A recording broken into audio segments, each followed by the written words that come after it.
People are so complicated that most of us don't even understand our feelings and thoughts half the time. Yet, here we are, 7.5 billion of us stuck on this rock, having to interact with each other, everyone with different goals and values and beliefs, and we all gotta try and get along. And also, some people have knives and no emotional reaction to murder. But that's not the point. When I say relationships, I'm talking about any type of interaction between people. Friends, family, colleagues, when you do the kisses with someone. Red flags are a term that everyone's familiar with. That person cheats on everyone they've been with? Red flag. That person only uses people for their personal benefit? Red flag. That person doesn't wipe off the knife after spreading butter on toast, and when they go for more butter, little crumbs get stuck in the tub? Red flag! But what about red flags that only start revealing themselves once you've built trust with someone and have a connection with? When your opinion of someone is positive, those flags can start being overlooked, or you start saying, oh, but they're a good person. I trust them. Oh, I mean, they wouldn't want to hurt me on purpose. It's easy to rationalize warning signs of a bad relationship when you have a positive view of someone, but it doesn't mean that they're not there or should be ignored. They're still being a jerk. It's just complicated by your history together. I think the majority of people tend to be too nice or passive or overly understanding. It's really common and easy to do. Because of that, toxic relationships are much more prevalent than you'd realize, and it can be difficult to know what to look for. There's a chance you're in a hurtful relationship right now and don't even realize it. The term manipulation gets thrown around a lot, and because of that, I think a lot of people would feel they would be able to identify manipulation if it happened to themselves. But it's not as easy as, Chad and Sally are dating. Sally wants to go out with friends. Chad forces Sally to stay home with him. Chad's a manipulator!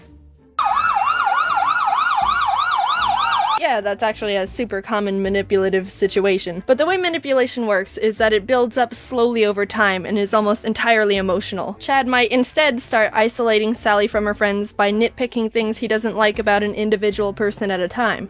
I don't like how Nick talks to a lot of girls. That's kinda weird. Don't you think Dawn drinks too much? That's not too responsible of her. Little implants like that can make Sally view her friends not as highly one by one, and start trusting Chad more. A few months of this go by, and Sally's not hanging out with any of her friends anymore, and Chad successfully isolated her, which means he has much more control over her thoughts and emotions. You still might think that's easy to see through, and some people are better at picking up on warning flags than others. I think it's important to keep in mind that everything in real life is much more humanized than when we talk about them. For example, we're raised to believe that drugs are awful. It's pretty much brainwashed into us. You're at a party, the lights are blaring, and someone comes up to you and goes, "Hey kid, wanna do a drug?" Time slows down, the cigarette is glowing with evil energy. You look up, and all of a sudden they've grown horns and fangs, and oh my god, it's Satan! No, that's not what happens. Realistically, you'd be at a small get-together with close friends. You've had a nice night with them so far, laughing and having a good time just like normal. One of them just takes out a little sandwich baggie and is like, "Hey, I've got Coke." There's no time slow-mo or sirens. It's a completely normal feeling situation and all of a sudden your brain is confused. Drugs are bad, but this is my friend. We've known each other since 5th grade. He's just a normal dude. He's not bad. Are my other friends gonna do it? Your brain thinks of any excuse it can to rationalize behavior from people you trust or think highly of, which applies to relationships. It can be difficult, but you need to define how people should treat you and respect yourself enough to not let people maneuver you into bad situations. Emotionally abusive and manipulative relationships are super frickin' common, and it's tricky because they jostle with your head feels and can make you feel like a squashed fly on a window. Stuck, powerless, sad, if fly corpses even feel sad.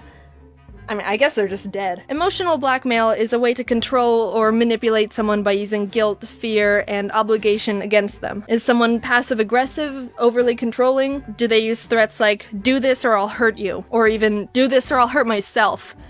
That leads to another difficult situation. If someone ever belittles themselves, "I'm pathetic. You should just leave me. I'm gonna hurt myself." It puts you in a complicated position, because it can feel like there's a responsibility to provide this person with whatever they need, because obviously you care about them and you don't want them to feel this way, or even do something bad to themselves. But this is a hard pill you've gotta just swallow. You are not personally responsible for anyone's happiness. But they've got really bad self-esteem, and I'm worried that not responsible for anyone's happiness. But they're really depressed and can't help it, so I feel like if I just not responsible for anyone's happiness. But I'm Santa Claus. Alright, gray area. Responsibility shouldn't be assigned to you, even if it breaks your heart to step back. People normally aren't equipped to be able to help someone with their issues anyway, so it's best to encourage them to see a professional who's been trained to know how to handle things. Someone might be struggling with their own personal stuff, but mental illness doesn't negate their responsibility to maintain a healthy relationship. It just means they need to work on themselves, which is okay, but you don't need to be a part of that. You've got your own junk, they've got their junk. You need to decide how much of their junk you want to help with. Don't let them forcefully shove their junk on you.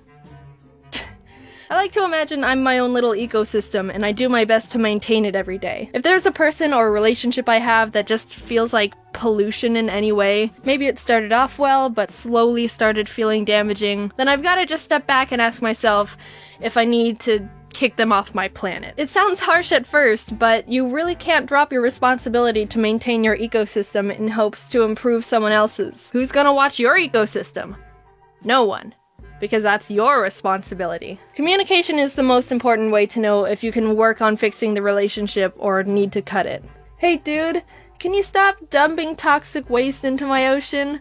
You've been doing it for a while and all my cute little dolphins are dying. Oh geez, I didn't even realize I was hurting them. I'm sorry. What can I do to be better? Not only have you communicated that there's a problem, but the person takes full responsibility and is willing to work on getting better. But if they say, look, how was I supposed to know? I was just trying to help. Why are you being so sensitive? That's toxic as shit! Shifting blame, gaslighting, guilt tripping.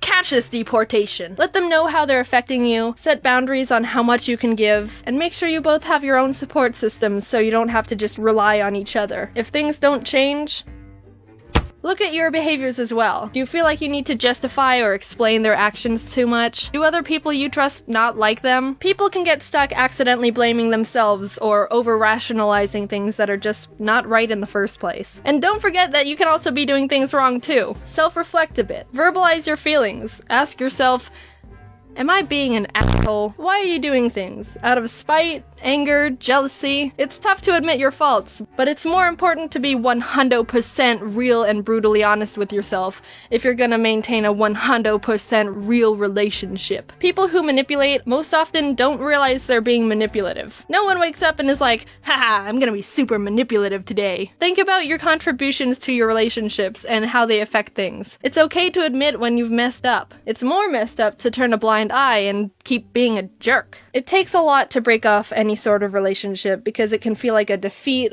or like you've given up, but sometimes that's just straight up the best and healthiest solution for both of you. Two people can be great, but just not mix well together. And if you feel like leaving is dangerous for either you or them, ironically, that's a pretty strong reason to leave in the first place. Someone shouldn't ever need you. They should want you. Your ecosystem should be able to sustain itself, and relationships are just the little sprinkles of fertilizer benefit for it. If you feel like you're not strong enough to break something off, a good way to work on that is to build confidence. Build a good support system, journal your thoughts, practice positive self-talk. I am a god. Alright, not that positive. Treat yourself as a friend. It's not selfish to want the best for yourself, especially when someone's over here being a happiness vampire. When you break something off with someone, remember why things didn't work. Repeat it in your head if you need to. A lot of people try and rekindle relationships when the initial problem hasn't been fixed. People need time to change. You don't owe someone a second chance if they haven't put in the work to fix anything. And you can't force someone to get help. If you're unsure about a relationship, think about these questions. Do you put off seeing or responding to them? Do you feel worse after spending time with them? Have they threatened you or themselves in any way? Do they make you feel like you can't do things on your own? Or you can't make a single decision without them? Do they ask for a lot of favors or money and don't pay it back? Do they talk badly behind your back? Do you feel like you're walking on eggshells around them? Do they put you down? If it's a yes to more than one of those, then you should start considering either ending it or try to communicate and resolve the problems. Don't tolerate any pollution. You're the one who has to live in it, and you deserve clean air. Big thanks to my friend Katie Morton for helping me out with writing this video. I wanted to make sure I didn't say anything inaccurate, and she's a licensed specialist with this type of stuff, and I trust her a lot. Of course, I hope you're able to take this advice and interpret it to situations in your own way. If you want to put a lot of energy into trying to help or be there for someone, that's completely fine. I just want people to know it's okay to think about yourself as well in situations. I've met and am friends with so many great people who've tried to help someone they care about, but it ended up being too much and starts dragging them down too. Like, once you start talking to people about it, it's like, holy crap, Literally everyone's gone through something like this, and it's so easily preventable if you know what to look for. Anyway, thanks for watching. Hope this helps someone out there. You're great. Talk to you later. Bye. Ari says bye too.